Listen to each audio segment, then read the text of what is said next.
श्रीनाथ जी चरित्रामृत श्री हरिरायजी महाप्रभुजी रचित एमां हवे આગળનો લીલા પ્રસંગ।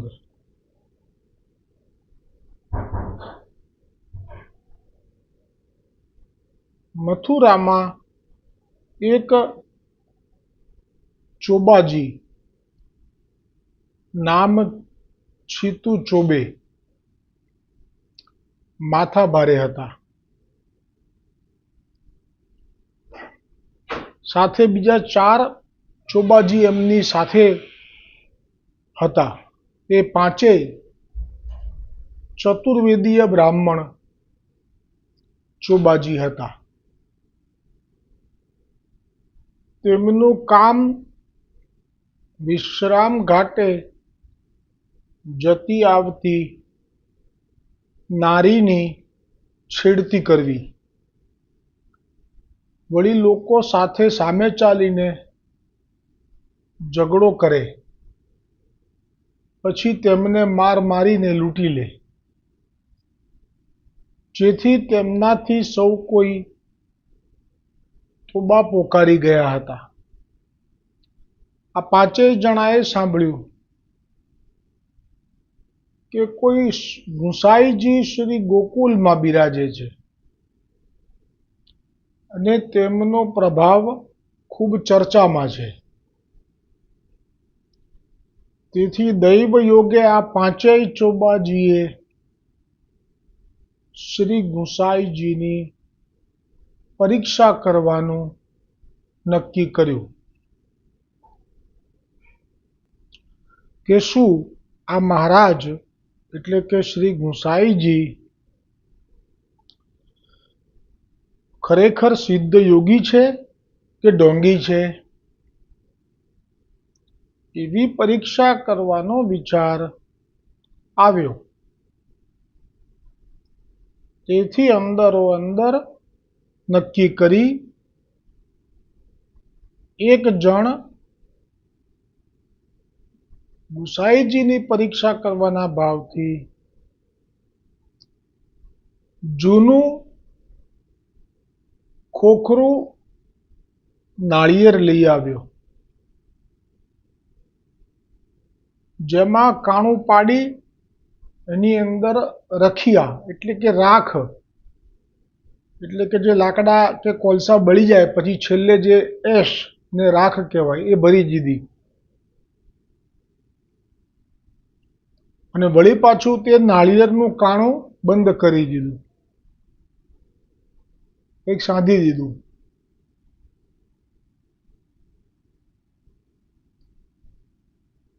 અને એક ખોટો રૂપિયો સાથે લઈને, જે નકામો હતો, ચાલે એવો ના હોય, ખોટો,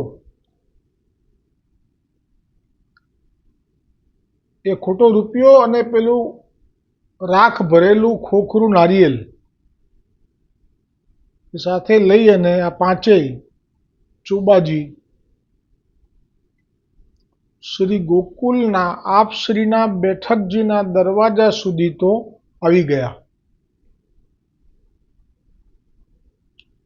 પણ પ્રવેશવાની હિંમત એ ફક્ત છીતુ ચોબે એ જ કરી શક્યા।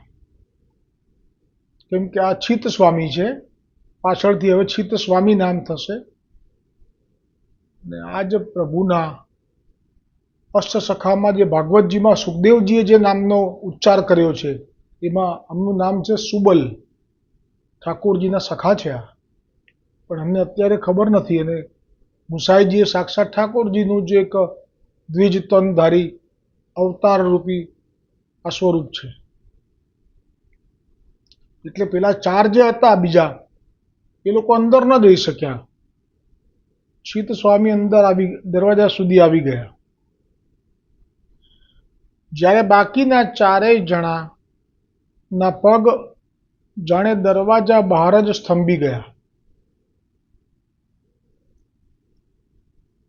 એટલે એ લોકો બહારથી જ જોવા લાગ્યા કે આપણે જે પરીક્ષા કરવા આવ્યા છીએ કે આ સાચા છે કે ખોટા છે, આમના ચમત્કાર સાચા છે કે આ પણ ઢોંગી છે, એ હમણાં ખબર પડી જશે. કેમ કે આપણે તો પેલા નાળિયેરની અંદર તો કે હતું નહીં, એટલે આપણે રાખ ભરેલી છે, અને પેલો સિક્કો એ ખોટો છે. એટલે હવે જુઓ શું થાય છે. એવી રીતે 4 જણા દરવાજાની બહાર જ સંતાઈને જોવા લાગ્યા. આજે જીવનમાં પહેલી જ વાર આ છીતુ ચોબા ગુસાઈજીની સામે આવ્યા છે, પણ છતાંય શ્રી ગુસાઈજીએ તો એવી રીતે બોલાયા એમની સામું જોઈને કે જાણે કેટલા વખતથી ઓળખે છે, અને આવકાર આપવા કહ્યું. ખૂબ ભાવથી, પ્રેમથી, વાલથી આવકાર્યા અને બોલ્યા, આવો છીત સ્વામી. આ છીત સ્વામી નામ જ શ્રી ગુસાઈજીએ ધર્યું છે. એનું નામ જ છીતુ ચોબે હતું. ચોબે એટલે ચોબાજી.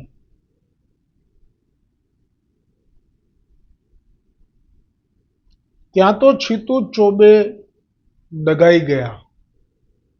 એટલે જે મનથી સંકલ્પ કરીને આવ્યા હતા કે નાળિયેર આપીશ એટલે આ સ્વીકારી લેશે, એટલે આપણે સમજી જઈશું કે આ તો ઢોંગી છે. કેમ કે સાચો હોય, ચમત્કારી સંતો હોય કે ચમત્કારી કોઈ મહાત્મા હોય, એ તો જાણી જ જાય કે આ ખોટું છે. એમ એ જે ભાવ હતો એ ભાવ તો બાજુ પર રહ્યો, પણ આ તો નામ દઈને બોલાયા. કોઈ દિવસ આ તો આવ્યો નથી અહીંયા, પહેલી વખત તો જોયા છે, તો મારું નામ લઈને કેવી રીતે બોલાયો મને? એટલે ડગાઈ ગયા, આશ્ચર્ય થઈ ગયું.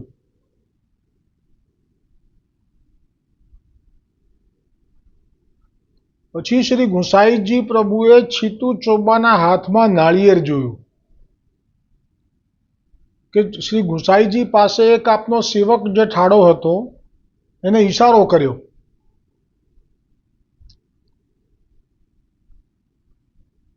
તો એ સેવક સમજી ગયો. એટલે એ જે છીતુ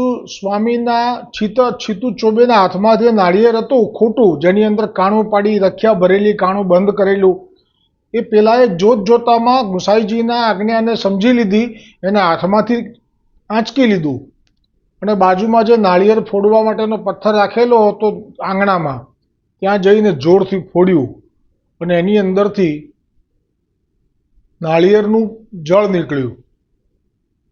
અને આ જે 4 જણા બહાર ઊભા છે એ અને આ છીતુ ચોબે, એણે આ જોયું.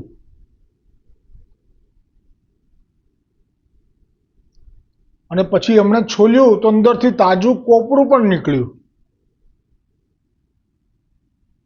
પછી એના હાથમાં જે પેલો રૂપિયો હતો જે પરીક્ષા કરવા માટે લાવ્યો હતો, એની તરફ ઇશારો કર્યો ગુસાઈજીએ. ના, એણે ભેટમાં જ ધર્યો હતો, ચરણમાં જ મૂકેલો હતો આઈને. એ પણ આપશ્રીના કહેવાથી એ સેવક એ જ રૂપિયો લઈને બજારમાં જઈને સામગ્રી લઈને આવ્યો, એમાંથી ચાલી ગયો. એટલે કે એ ખોટો રૂપિયો પણ સાચો થઈ ગયો.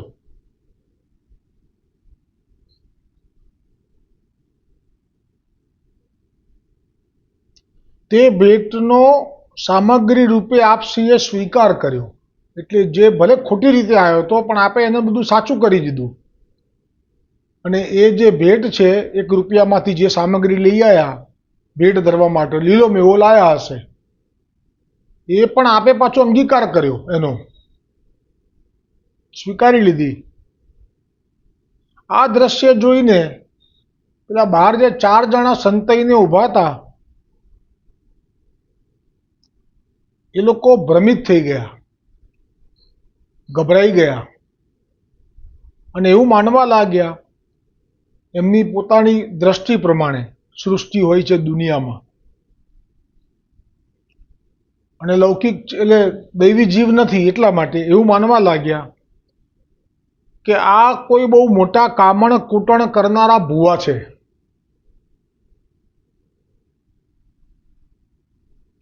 હવે આપણો જોડીદાર છીતુ ચોબે તો ગયો કામથી, એટલે કે એમને તો વશીકરણ કરી લીધું છે.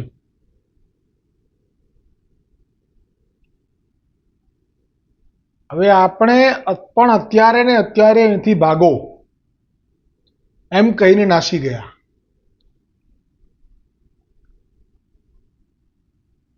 હવે અહીંયા છીતુ ચોબેની શું સ્થિતિ હશે એ તો વર્ણન ના થઈ શકે. એક વખત શ્રી ગુસાઈજીનો જીવ શ્રી ગુસાઈજીના રેન્જમાં એટલે કે એમના આવરણમાં આવી જાય છે, પછી એ ગુસાઈજીનો જ થઈને રહી જાય છે. એવી રીતે જે એમની આ વાર્તા પ્રસંગને પણ શ્રવણ કરે છે 84-252 અને શ્રીનાથજીનું ચરિત્ર, એ પણ જો દૈવી જીવ હોય તો એ પણ શ્રી ગુસાઈજીનો થઈને રહી જાય છે. એમાં કોઈ સંશય નથી. ચિત્તમાં પ્રવેશ કરી જાય છે. આપ શ્રી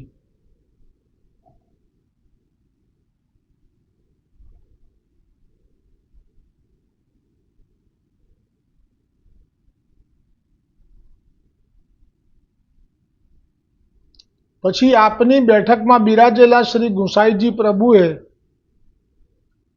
છીતુ ચોબાજીને મંદિરમાં જઈને નવનીત પ્રિયાજીના સંધ્યા આરતી દર્શન કરવા કહ્યું. આ કેવી રીતે બને?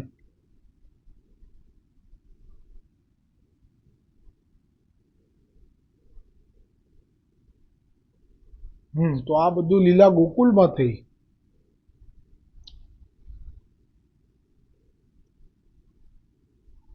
હા, એટલે આ ગોકુળમાં લીલા થઈ રહી છે.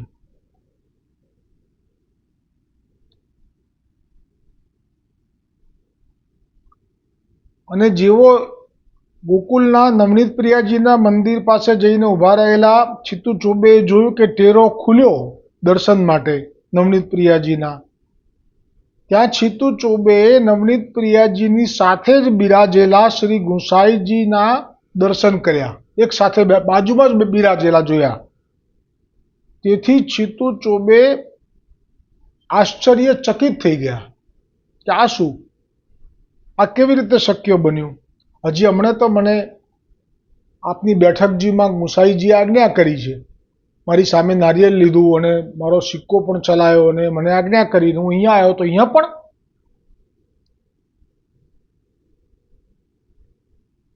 તેથી છીતુ ચોબે વિચારે આમ કેવી રીતે શક્ય થાય? ચિત્ત સ્વામીને કંઈ સમજાયું નહીં કે તરત પાછા આપશ્રીની બેઠક ઉપર આવીને જોયું તો ગુસાઈજી તો ત્યાં બેઠકમાં જ્યાં બિરાજેલા છે ત્યાં જ બિરાજેલા દર્શન થયા.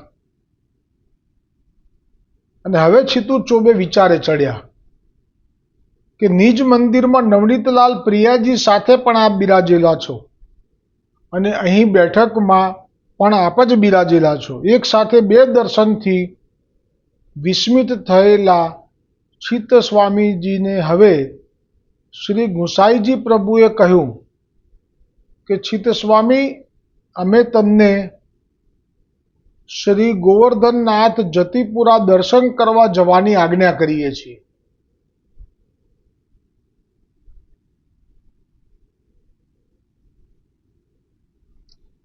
બીજા દિવસે રાજભોગના સમયે ચિત્ત સ્વામીજીએ હવે ગોકુલથી ગોપાલપુર આવ્યા અને ગોવર્ધનના ઉપર ચડી અને શ્રીનાથજીના દર્શન કર્યા. તો ત્યાં પણ સાથે શ્રી ગુસાઈજીને ગોવર્ધનનાથજીની સાથે જ ઉભેલા જોયા.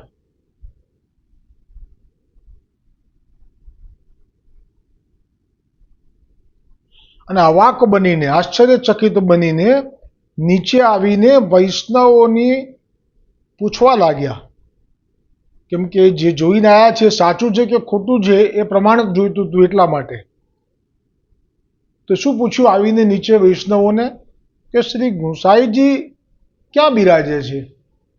કારણ કે ભ્રમ થયો છે કે સાચું છે કે આ શું છે કંઈક સમજાયું નહીં એટલા માટે પૂછ્યું. તો તેઓ કહે શ્રી ગોકુલમાં. આ સાંભળીને છીતુ ચોબે તરત ગોવર્ધન એટલે ગોપાલપુર જતિપુરાથી શ્રી ગોકુલ બેઠકમાં આવ્યા કે શ્રી ગુસાઈજી પ્રભુએ પૂછ્યું કે ગોવર્ધનનાથના દર્શન કરી આવ્યા? તેથી હવે ચિત્ત સ્વામીને ખાતરી થઈ ગઈ કે પ્રભુ અને શ્રી ગુસાઈજી ચરણ એક જ છે. તેથી તે જ વખતે પદ ગાયું, ચિત્ત સ્વામી ગિરિધરણ શ્રી વિઠ્ઠલ તેઈ એઈ એઈ તેઈ કછું ન સંદેહ. આ ચિત્ત સ્વામીએ પ્રગટ કરેલી રચના છે. અને આ જ ચિત્ત સ્વામી બિરબલ અકબરનો જે પ્રધાન હતો એ બિરબલના આ પુરોહિત હતા પરંપરાથી. અને એ પુરોહિતપણામાં જે વખતે બિરબલને ત્યાં ગયા હતા યજમાનના ઘરે, અને સવારે બ્રહ્મ મુહૂર્તમાં સ્નાન ઇત્યાદિ કરી અને આ પદ ગાયું હતું આપે, અને તે જ વખતે બિરબલ આ પદ સાંભળીને, એ હતો વૈષ્ણવ પણ બહિર્મુખ હતો, એટલે એને વિશ્વાસ ન થયો કે શું ગુસાઈજી જ શ્રી કૃષ્ણ છે એવું કહેવા માગે છે આ. એટલે એ વખતે જે ઘટના ઘટી હતી એનો અત્યારે વિસ્તાર નહીં કરું, પણ આ પદ પણ એ વખતે જ ચિત્ત સ્વામીજીએ ગાયું હતું, જે આ પ્રથમ વખત ગાયું અહીંયા.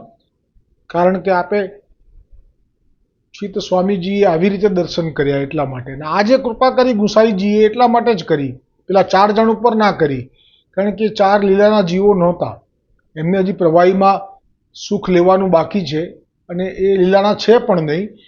અને આ તો સાક્ષાત સુબલ સખો છે, જે ભાગવતજીમાં સુખદેવજીએ જે પૂર્ણ પુરુષોત્તમ વ્રજના રસો વૈષહ શ્રી કૃષ્ણના સખાઓના નામનું વર્ણન શ્રી મુખથી કર્યું છે સુખદેવજીએ, આ એ છે સુબલ.